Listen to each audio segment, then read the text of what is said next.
बेटा सरकार ਵੱਲੋਂ कोविड-19 ਨੂੰ ਮੱਦੇਨਜ਼ਰ ਰੱਖਦੇ ਹੋਏ ਸੈਸ਼ਨ 2020-21 ਲਈ 6ਵੀਂ ਤੋਂ 8ਵੀਂ ਜਮਾਤ ਦਾ ਸਿਲੇਬਸ ਘਟਾ ਦਿੱਤਾ ਗਿਆ ਹੈ। ਇਸ ਨੂੰ ਅਧਿਆਪਕ ਵਰਗ ਤੇ ਵਿਦਿਆਰਥੀ ਦੀ ਸਹੂਲਤ ਲਈ ਇਸ ਸਾਈਟ ਦੇ ਉੱਤੇ ਵੀ ਬੇਟਾ ਅਪਲੋਡ ਕੀਤਾ ਗਿਆ। ਤੁਸੀਂ ਇਸ ਸਾਈਟ ਦੇ ਉੱਤੇ ਵਿਜ਼ਿਟ ਕਰਕੇ ਵੀ ਦੇਖ ਸਕਦੇ ਹੋ।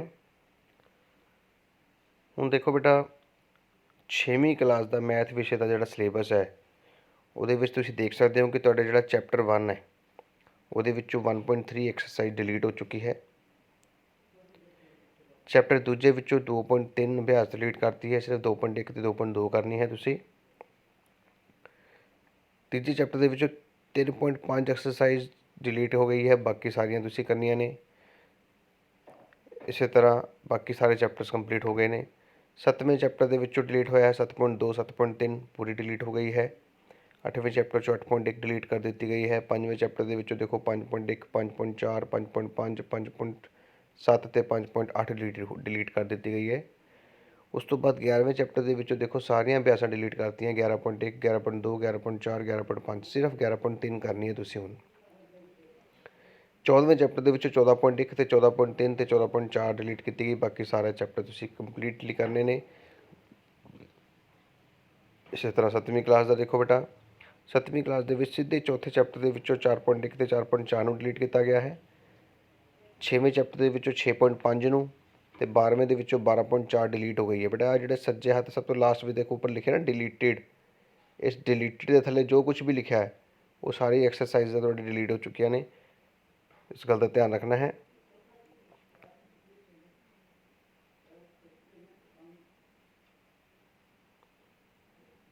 ਇਹ ਜਿੰਨਾ ਵੀ ਪੋਰਸ਼ਨ ਤੁਹਾਡਾ ਹੈ ਇਹ ਡਿਲੀਟ ਹੋ ਚੁੱਕਾ ਹੈ ਬੇਟਾ।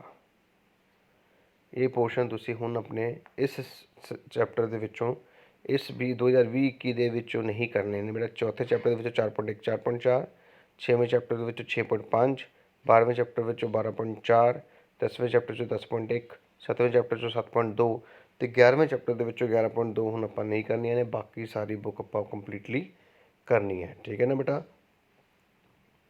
ਇਸ ਤੋਂ ਬਾਅਦ ਜੇ ਆਪਾਂ ਹੁਣ 8ਵੀਂ ਕਲਾਸ ਦੀ ਗੱਲ ਕਰੀਏ ਤੇ 8ਵੀਂ ਕਲਾਸ ਦੇ ਵਿੱਚ ਵੀ ਬੇਟਾ ਸੇਮ ਇਸੇ ਤਰੀਕੇ ਨਾਲ ਹੀ ਹੈ। ਤੁਸੀਂ ਦੇਖ ਸਕਦੇ ਹੋ ਆਹ ਸਾਡਾ ਪੋਰਸ਼ਨ ਜਿਹੜਾ ਪੂਰਾ ਡਿਲੀਟ ਹੋ ਚੁੱਕਾ ਹੈ। ਇਹ ਹੁਣ ਅਸੀਂ ਨਹੀਂ ਕਰਨਾ ਹੈ। ਜਿਵੇਂ 16ਵੇਂ ਚੈਪਟਰ ਦੇ ਵਿੱਚੋਂ 16.1 ਹੋ ਗਈ, 12ਵੇਂ ਦੇ ਵਿੱਚੋਂ 12.2, 8ਵੇਂ ਵਿੱਚੋਂ 8.3 ਅਭਿਆਸ ਆਪਾਂ ਨਹੀਂ ਕਰਨੀ ਹੈ, ਥੋੜ੍ਹੀ ਜਿਹੀ ਔਖੀ ਸੀਗੀ। 15ਵੇਂ ਚੈਪਟਰ ਦੇ ਵਿੱਚੋਂ 15.1 ਵੀ ਨਹੀਂ ਕਰਨੀ, 15.2 ਵੀ ਨਹੀਂ ਕਰਨੀ, ਸਿਰਫ 15.3 ਕਰਨੀ ਹੈ। 9ਵੇਂ ਚੈਪਟਰ ਦੇ ਵਿੱਚੋਂ 9.2 ਨਹੀਂ ਕਰਨੀ ਹੈ ਬੇਟਾ। ਇਸ ਤੋਂ ਬਾਅਦ 10ਵੇਂ ਚੈਪਟਰ ਦੇ ਵਿੱਚੋਂ 10.1 ਤੇ 10.2 ਨੂੰ ਨਹੀਂ ਕਰਨਾ ਹੈ ਤੇ 11ਵੇਂ ਚੈਪਟਰ ਦੇ ਵਿੱਚੋਂ 11.2 ਨੂੰ ਨਹੀਂ ਕਰਨਾ। ਬਾਕੀ ਸਾਰੀ ਅਭਿਆਸਾਂ ਆਪਾਂ ਕੰਪਲੀਟ ਕਰਨੀਆਂ ਨੇ। ਤੇ ਇਸ ਤਰ੍ਹਾਂ ਦੀ 8ਵੀਂ ਕਲਾਸ ਦੇ ਸਿਲੇਬਸ ਦੇ ਵਿੱਚ ਵੀ ਡਿਡਕਸ਼ਨ ਹੋ ਚੁੱਕੀ ਹੈ। ਤੇ ਇਸ ਤਰ੍ਹਾਂ ਮੈਂ ਤੁਹਾਨੂੰ 6ਵੀਂ 7ਵੀਂ ਤੇ 8ਵੀਂ ਇਹ ਤਿੰਨੇ ਕਲਾਸਾਂ ਦੀਆਂ ਮੈਥ ਵਿਸ਼ੇ ਦੇ ਵਿੱਚ ਜਿਹੜੀ ਵੀ ਡਿਲੀਸ਼ਨਸ ਹੋਈਆਂ ਨੇ ਉਹਨਾਂ ਦੇ ਬਾਰੇ ਦੱਸ ਚੁੱਕਾ ਹਾਂ। ਇਸ ਤੋਂ ਬਾਅਦ ਇਹਨਾਂ ਨੇ 8ਵੀਂ ਕਲਾਸ ਦਾ ਇੱਕ ਸੌਖਾ ਪੈਟਰਨ ਵੀ ਦੇ ਦਿੱਤਾ ਬੇਟਾ। 80 ਨੰਬਰ ਦਾ ਪੇਪਰ ਆਏਗਾ ਤੁਹਾਨੂੰ ਤੇ ਇਹਨਾਂ 80 ਨੰਬਰ ਦੇ ਪੇਪਰ ਦੇ ਵਿੱਚੋਂ ਪ੍ਰਯੋਗੀ ਪ੍ਰੀਖਿਆ ਦੇਖੋ 10 ਨੰਬਰ ਦੀ ਹੈ, CC 10 ਨੰਬਰ ਦੀ ਹੈ ਤੇ ਟੋਟਲ ਬਣ ਗਏ 100 ਅੰਕ। ਹੁਣ ਇਹਦੇ ਵਿੱਚ ਕੀ ਕੀਤਾ ਗਿਆ ਧਿਆਨ ਦੇਖਣਾ ਤੁਸੀਂ ਸਾਰਿਆਂ ਨੇ। ਪਰਿਮੇਯ ਸੰਖਿਆ ਪਹਿਲਾ ਚੈਪਟਰ ਹੈ ਬੇਟਾ। ਪਹਿਲੇ ਚੈਪਟਰ ਦੇ ਵਿੱਚ ਟੋਟਲ 4 ਨੰਬਰ ਦਾ ਪੇਪਰ ਆਏਗਾ ਤੁਹਾਨੂੰ, ਠੀਕ ਹੈ। ਤੇ ਉਸ 4 ਨੰਬਰ ਦੇ ਪੇਪਰ ਦੇ ਵਿੱਚੋਂ 1 ਨੰਬਰ ਦਾ ਸਵਾਲ, 2 ਸਵਾਲ ਤਾਂ ਤੁਹਾਨੂੰ 1 ਨੰਬਰ ਦੇ ਹੀ ਆ ਗਏ। ਦੇਖੋ 2 ਅੰਕਾਂ ਵਾਲਾ 1 ਸਵਾਲ ਆ ਗਿਆ ਤੇ ਇਸ ਤਰ੍ਹਾਂ ਤੁਹਾਡਾ ਪਹਿਲੇ ਚੈਪਟਰ ਦੇ ਵਿੱਚੋਂ 4 ਨੰਬਰ ਦਾ ਬੇਟਾ ਪੇਪਰ ਆ ਚੁੱਕਾ ਹੈ। ਸਭ ਤੋਂ ਸੌਖਾ ਕੰਮ ਦੇਖੋ ਆਂਕੜਿਆਂ ਦਾ ਪ੍ਰਬੰਧਨ ਦੇਖ ਰਹੇ ਹੋ। ਸਭ ਤੋਂ ਸੌਖਾ ਚੈਪਟਰ ਜਿਹਦੇ ਵਿੱਚੋਂ 6 ਨੰਬਰ ਦਾ ਕੁਐਸਚਨ ਆ ਰਿਹਾ ਹੈ। 6 ਨੰਬਰ ਲੈਣੇ ਬਹੁਤ ਹੀ ਸੌਖੇ ਨੇ ਬੇਟਾ। ਆਂਕੜਿਆਂ ਦਾ ਪ੍ਰਬੰਧਨ ਚੈਪਟਰ ਦੇਖੋ 9 ਨੰਬਰ ਦਾ ਆ ਰਿਹਾ ਜੋ ਕਿ ਸਭ ਤੋਂ ਸੌਖਾ ਚੈਪਟਰ ਹੈ ਤੁਹਾਡਾ। ਇਹ ਵੀਡੀਓ ਦੇਖ ਸਕਦੇ ਹੋ ਤੁਸੀਂ। ਇਸ ਤੋਂ ਬਾਅਦ ਵਰਗ ਤੇ ਵਰਗਮੂਲ ਚੈਪਟਰ ਦੇਖੋ। ਇਹ ਸਾਰੇ ਤੁਹਾਡੇ ਕੋਲ ਮਾਰਕਿੰਗ ਸਕੀਮਸ ਦੇ ਦਿੱਤੀਆਂ ਗਈਆਂ ਨੇ। 1 ਨੰਬਰ ਵਾਲੇ ਸਵਾਲ ਤੁਹਾਨੂੰ 32 ਆ ਰਹੇ ਨੇ, 2 ਨੰਬਰ ਵਾਲੇ ਸਵਾਲ 8, 4 ਨੰਬਰ ਵਾਲੇ ਸਵਾਲ 5 ਤੇ 6 ਨੰਬਰ ਵਾਲੇ ਸਵਾਲ 2 ਆ ਰਹੇ ਨੇ। ਬਹੁਤ ਹੀ ਸੌਖਾ ਤਰੀਕਾ ਹੈ ਪਾਸ ਹੋਣ ਦਾ। ਇਸ ਤੋਂ ਬਾਅਦ ਬੇਟਾ ਬਾਕੀ ਹੋਰ ਸਬਜੈਕਟਸ ਦੇ ਸਿਲੇਬਸ ਵੀ ਤੁਹਾਨੂੰ ਮੈਂ ਸ਼ੋਅ ਕਰ ਰਿਹਾ, ਤੁਸੀਂ ਦੇਖ ਸਕਦੇ ਹੋ। ਇਹ ਸਾਇੰਸ ਦਾ ਹੈ 6ਵੀਂ ਕਲਾਸ ਦਾ, ਜਿਹਦੇ ਵਿੱਚ ਦੱਸਿਆ ਗਿਆ ਕਿਹੜੇ ਚੈਪਟਰ ਦੇ ਵਿੱਚੋਂ ਕਿੰਨੇ ਨੰਬਰ ਦੇ ਕੁਐਸਚਨ ਆਉਣੇ ਨੇ। ਤੁਸੀਂ ਬੜੇ ਆਰਾਮ ਨਾਲ ਦੇਖ ਸਕਦੇ ਹੋ। ਮੇਰੀ ਵੀਡੀਓ ਨੂੰ ਪੌਜ਼ ਕਰਕੇ ਪੂਰਾ ਚੰਗੀ ਤਰ੍ਹਾਂ ਦੇਖੋ। ਸਕਰੀਨਸ਼ਾਟ ਵੀ ਲੈ ਸਕਦੇ ਹੋ। ਇਸੇ ਤਰ੍ਹਾਂ 6ਵੀਂ ਕਲਾਸ ਦਾ ਦੇਖੋ ਵਿਗਿਆਨ ਵਿਸ਼ੇ ਦੀ ਕੰਪੈਰੀਜ਼ਨ ਦਿੱਤੀ ਗਈ ਹੈ, ਸਿਲੇਬਸ ਦੀ ਤੁਲਨਾ 19-20 ਦੇ ਵਿੱਚ ਕਿਹੜਾ ਸਿਲੇਬਸ ਸੀਗਾ ਅਤੇ 20-21 ਦੇ ਵਿੱਚ ਸਿਲੇਬਸ ਦੇ ਵਿੱਚ ਆਹ ਬੇਟਾ 19-20 ਦਾ ਹੈ, ਆਹ ਤੁਹਾਡਾ 20-21 ਦਾ ਆ ਗਿਆ। ਇਹਦੇ ਵਿੱਚ ਅਤੇ ਇਹਦੇ ਵਿੱਚ ਕੀ ਚੇਂਜਿਸ ਕੀਤੀਆਂ ਨੇ ਹੁਣ ਚੱਲ ਰਹੇ ਸੈਸ਼ਨ ਵਿੱਚ ਪਾਠ ਅਤੇ ਪਾਠ ਟੋਪਿਕ ਵਿੱਚ ਕੀਤੀ ਗਈ ਵਿਸ਼ੇਸ਼ ਕੱਢਿਆ ਗਿਆ ਪੂਰਾ ਪਾਠ, ਇਹ ਜਿਹੜਾ ਤੁਹਾਡਾ ਡਿਲੀਟ ਕੀਤਾ ਗਿਆ ਸਿਲੇਬਸ ਹੈ। ਇਸ ਤੋਂ ਬਾਅਦ 7ਵੀਂ ਕਲਾਸ ਦੀ ਸਾਇੰਸ ਵਿਸ਼ੇ ਦੀ ਗੱਲ ਕਰ ਰਹੇ ਹਾਂ ਬੇਟਾ, ਆਹ ਦੇਖੋ ਰਿਮੂਵਡ ਟੋਪਿਕ ਤੁਹਾਡੇ ਕੋਲ ਆ ਗਏ ਨੇ, ਆਹ ਸਾਰਾ ਟੋਪਿਕ ਰਿਮੂਵਡ ਹੋ ਚੁੱਕਾ ਹੈ, ਇਹ ਹੁਣ ਤੁਸੀਂ ਨਹੀਂ ਕਰਨਾ ਹੈ। ਅੱਗੇ ਦੇਖਦੇ ਹਾਂ।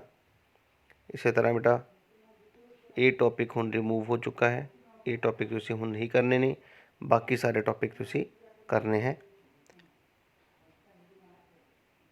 ਅੱਗੇ ਚੱਲਦੇ ਹਾਂ।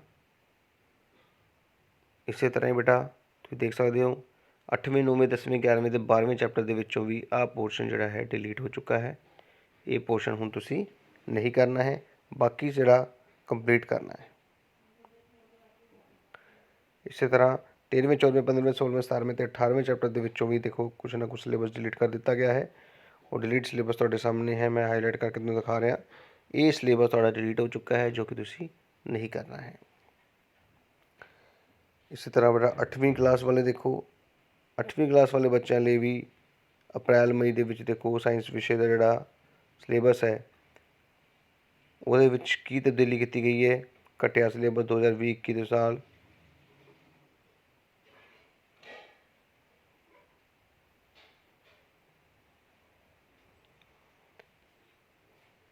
ਇਹ ਤੁਸੀਂ ਦੇਖ ਸਕਦੇ ਹੋ।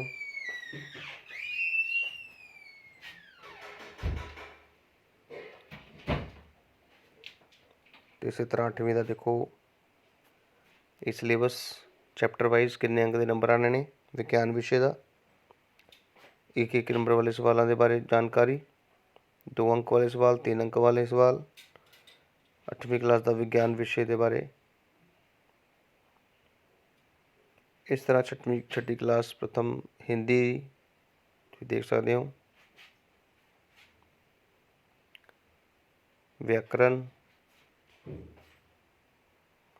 7वीं हिंदी व्याकरण, 8वीं हिंदी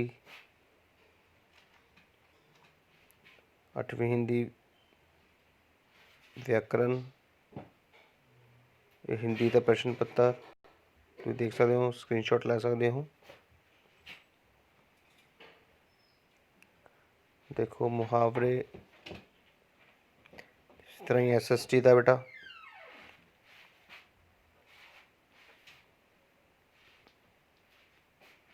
70 नंबर का पेपर, 3 नंबर का आंतरिक मूल्यांकन दे दिता गया है।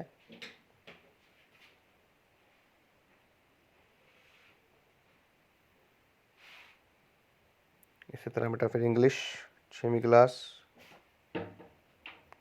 7वीं क्लास का इंग्लिश, 8वीं क्लास का इंग्लिश देखो।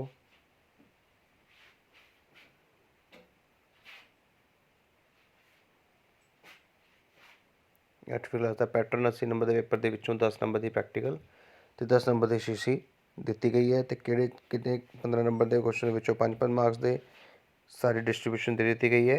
इस दे नाल तुहानूं बहुत ही फ़ायदा मिलेगा बेटा।